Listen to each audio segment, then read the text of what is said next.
Hello again, Muffin McGee here. Alright, so I'm just gonna do some more, a little bit of story times of things that has happened to me before I go out my next audit. I just figured I'd put some videos out there and, just share some story times until I go to the next audit.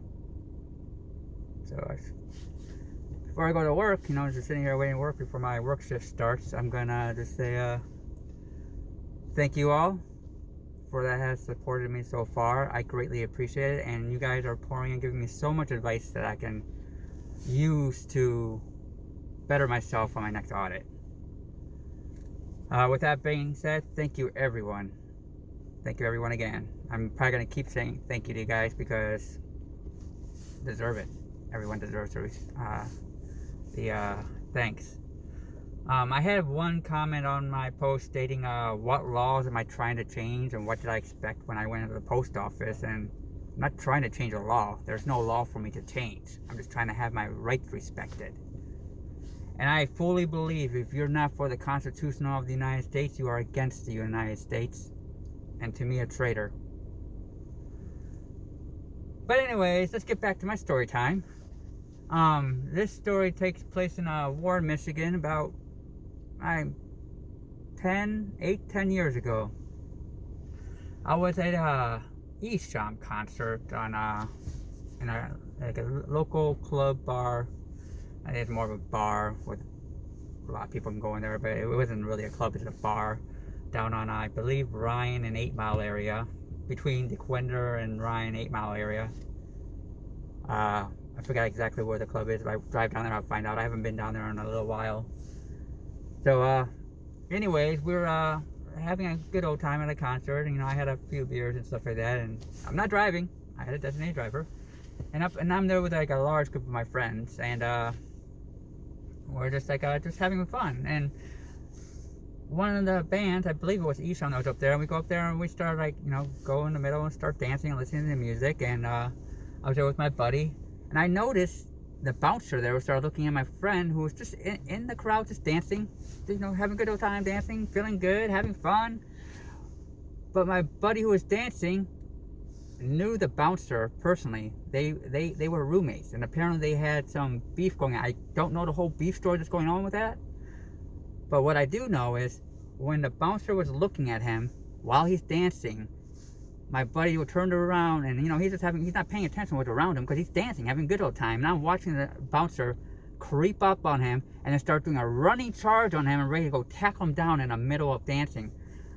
I went to go stop. What I did is I stepped in front of him. You're not about to tackle my buddy just dancing. And I'm just watching this happen. And I'm like, no. So I stood in front of him and I stopped it. And and then I'm a small guy, like I said, I'm 100 pounds. He easily threw me to the side and, then tackled my buddy to the ground. And then, started pedaling and threw him out of the building, right? Like, violently. And then the cops were called, right? And they're all dealing with that, and they're arresting my buddy for disorderly conduct. I'm like, he didn't do anything wrong. Why do you... And going with the bouncer, apparently the police officer and the bouncers were friends, too. And they're over there trying to get him trespassed, and I'm just stating and say, hey, what you doing to him? And I'm not even near them. I'm off to the side, away from the incident that's happening, and I'm just yelling it to them. What you're doing is wrong. It's not him that caused the problem. I'm just yelling this at them. I'm getting nowhere near them. I am probably about 30-40 feet from them yelling.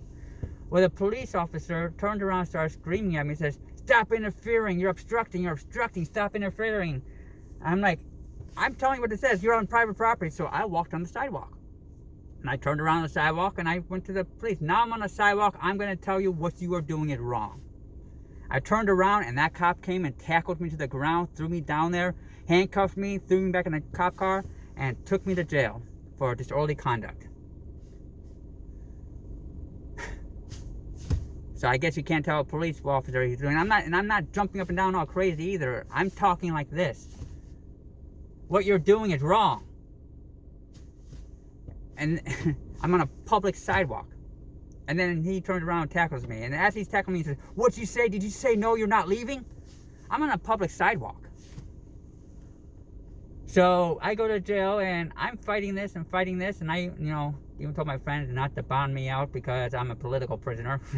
I was younger back then, but they did bond me out, and I kept fighting in court. I went too far trying to fight, but I can't hire a good lawyer. So I had a court-appointed lawyer, and in the end, they kind of forced me to plead no contest because they were basically telling me I had no leg to stand on, I had no rights, and everything I did was wrong.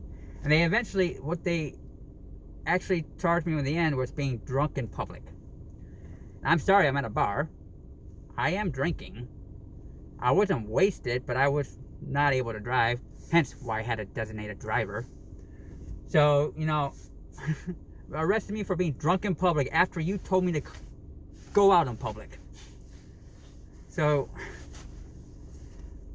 that is the Warren, what happened to me in Warren. And another story with Warren is, I was doing some house remodeling, like for a guy who gets renovations and, bad houses, and, you go in there and they redo it and then resell it. So, I'm there working hard all day. I'm sanding the house down and painting and stuff like that, and go home, and the house that he bought was actually really across my street, so it was actually pretty easy for me to get to that one house, which was pretty lucky at that time.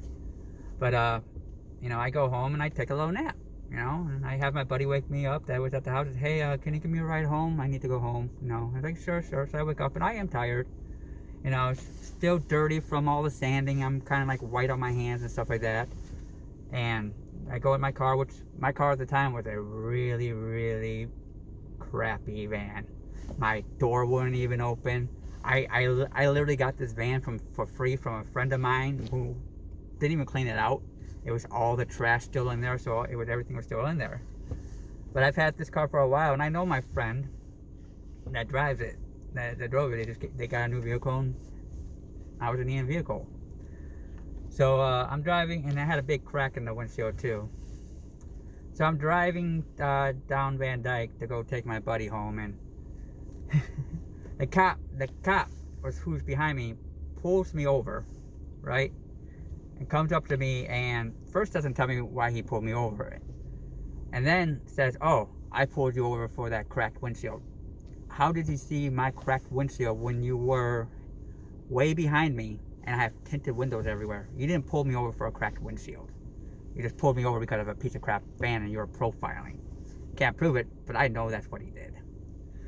But anyways, so then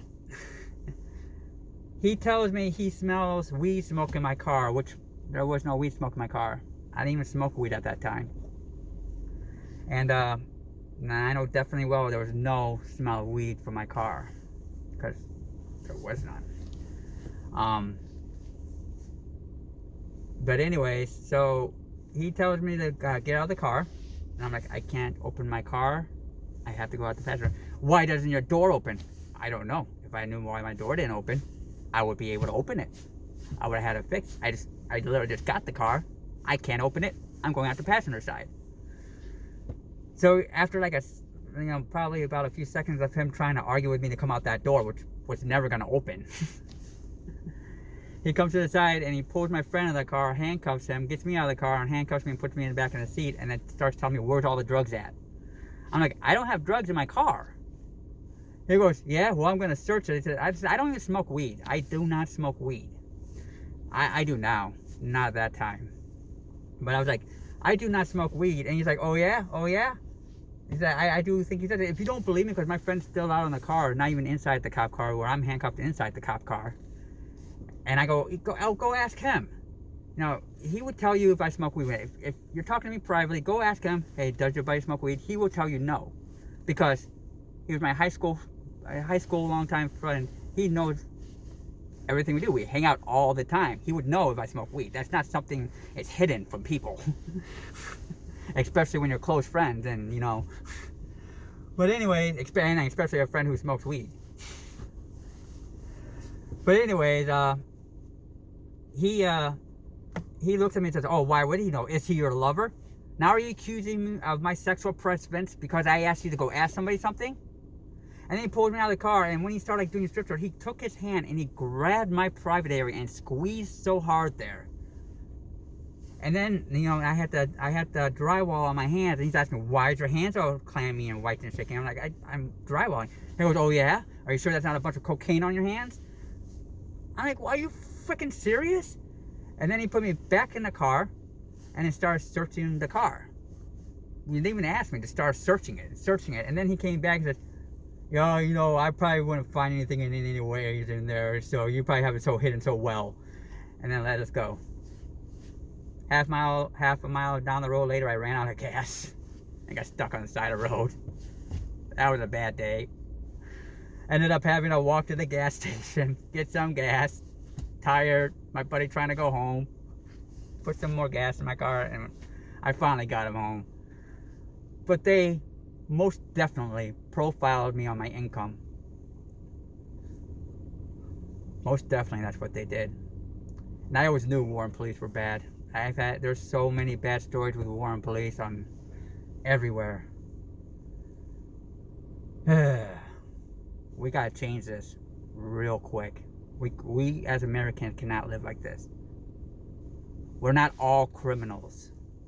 And that's what they treat us like, that we are all criminals. Unless you belong to their searching criteria.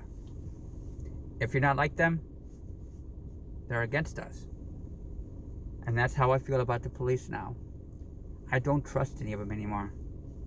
And I was taught to grow up to respect them and that they do no wrong. Oh, well, was I lied to. I was also lied to about that, having a light in the car while you're driving is illegal, which is not. Stop lying to your children and tell them and how it really is in America. Always record the police. Always. They are not to be trusted anymore. And I'm going to say this. You can't have any bad apples if you won't get rid of the good. Can't have any good apples if you won't get rid of the bad apples. I tripped over my words. Oh well. Dan, you cannot have any good apples if you will not get rid of the bad apples. And to me, the whole fucking tree is rotten.